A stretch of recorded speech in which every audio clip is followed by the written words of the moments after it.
Драги гледачи, ова утро имам многу интересна гостинка, тоа е мојата госпоѓа Валентина, на која што сме ние кајна на гости, таа е сертифициран хипно-регресотерапевт. Ако добро ве представи, добро утро. Добро утро, добро дојдени сте.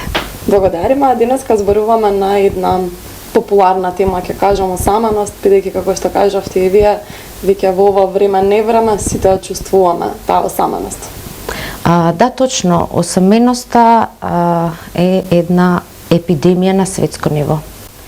Застапена е, за жал, во сите возрасти. Зборуваме од најмали дечиња до возрастната, значи, популација. За да функционирате во овој систем, нели, во кој што ние живееме, за жал, нели, некои го викаат современ живот, некои го викаат матрикс, некои го викаат мора да изживееме и така натаму, секој има свој назив. Осаменоста е реален нус производ. Вие, за да излезете од дома и да функционирате во еден систем, вие морате да потиснете тоа што го чувствувате и како вие реално се чувствувате, затоа што треба да одговорите на сите обврски, вие да преживеете и едноставно да помогнете на блиските колку што можете. Никој не ве прашува како вие се чувствувате, што вие преживувате, и тоа се повторува во еден долг временски период.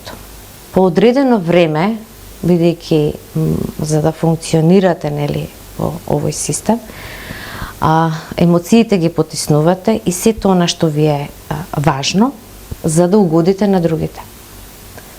Како рефлексија или производ на овој начин на живот, се пројавуваат симптоми. Од тие симптоми се всушност показател дека нешто правите што не е во ред и не се грижите за себе доволно. Од тие симптоми преминува во почетна фаза на болест, затоа што ние добро знаеме од терапевската пракса и од реални приказни, дека се што се случува по долг период на душата, по одредено време се манифестира на телото. Па така од луѓето што нели немаат ноу-хау, немаат знаење како се креира живот, исполнет живот и живот по своја мерка, животот го поминуваат како ќе речат другите. Се откажуваат од тоа внатрешно што го носат во себе. Немаат сила тоа да го искажат својот потенцијал. По одредено време сите овие симптоми преминуваат, нели, во болест. Одите, нели, потоа на лекар, знаеме како изгледаат здравствените системи. На крајот доаѓа пензија, мислите дека ќе живеете некаков живот конечно по ваше, се откажувате. Ние реално тука немаме примери како се живее како се креира живот во пензија. Па така често пати мои клиенти кои што се имаат одлично знаење, се над 65 години се во пензија, никој не им звони, никој не ги прашува, едноставно не го споделуваат своето знаење, а се во еден цвет на мудроста што можат да го тоа пренесат на помладите. Па така лесно упаѓаат во еден систем, па јас сум веќе стар, нема што јас сега да креирам, и така лека полека, ден по ден, животот во пензија, одите вие, па ете така прават другите, и одите во една надолна линија каде здравието ви се влошува, почнувате се навраќате на некои спомени, на некои жалења, на некои, нели, значи тоа е една временска линија. А реално во светот постои знаење како се креира живот во пензија и како вие можете да имате еден хармоничен живот во пензија, кај што не зависите од вниманието на вашите блиски. Ние сме сведоци, имам јас мои клиенти кои ќе дојдат тука се комплетно болни и ако користат болеста, јас се извинувам вака што се изразувам, меѓутоа се кријат позади болеста за да привлечат внимание на блиските. Кога вие креирате еден живот во пензија каде што вие давате на другите знаење, каде што вие споделувате, каде што вие креирате нешто по ваше, каде што вие патувате, каде имате свој живот, тоа е сосема различна временска линија од онаа временска линија кај што се сведува на обрски и чување на внуци. Значи се станува, да, станува збор за знаење. Кои се методите со кои работите? Јас работам повеќе техники и повеќе методи.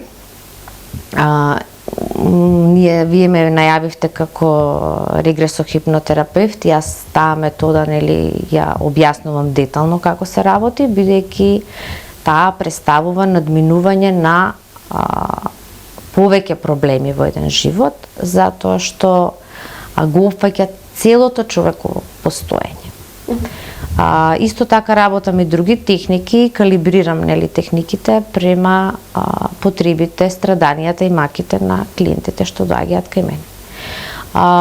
Еден дел работам и поддршка, значи токму тоа е мојата мисија, мојата цел, поентата на мојата работа е мојот клиентот кога ќе замине тука да ги има сите алатки како се креира успешен, исполнет живот по своја мерка. Кога збориме за осаменоста, какви вежби велите им давате? Дали да почнат со тој социјален живот? Значи, тоа се обемни техники кои што доаѓаат кај мене клиентите и ние работиме многу часови. Поминуваме. Тоа се процесни вежби каде што клиентот треба да се види самиот тој што прави. Како он самиот од страна да се види, му поминува денот и какви одлуки он донесува. Дали тие одлуки се во корист на други, а против него? Дали се шампионски мајндсет, ние што викаме, како се размислува како шампион? Дали се поразителни одлуки? Мене не ме бива, јас сум стар, времето ми помина, јас немам поддршка, мене никој не ме поддржа. Значи тоа се едноставно уверување за да вие се вратите повторно во истите проблеми. Јас кажувам, нема секој свест, нити некој ќе рече ова е нешто неверојатно знаење. Значи јас имам мои клиенти што викаат јас ќе те поддржам, јас ќе те спонзорирам, колку треба ова да го разберат повеќе луѓе. Нели? Имам клиенти кои што викаат јас немам снага. Јас немам снага. Меѓутоа се откажуваат, меѓутоа пошто работиме има вежби што се работат на ниво на освестување, не може веќе да не види тоа што го видел. Клиентот ќе отиде дома, ќе се врати на истиот живот, меѓутоа не може да го заборави. Па затоа имаме ние да речеме во мојата архива ги пратам јас резултатите. После одредено време пројавуваат лека по лека мали измени кои што многу допринесуваат во нивниот живот. Благодарам за одвоеното време. Фала и на вас.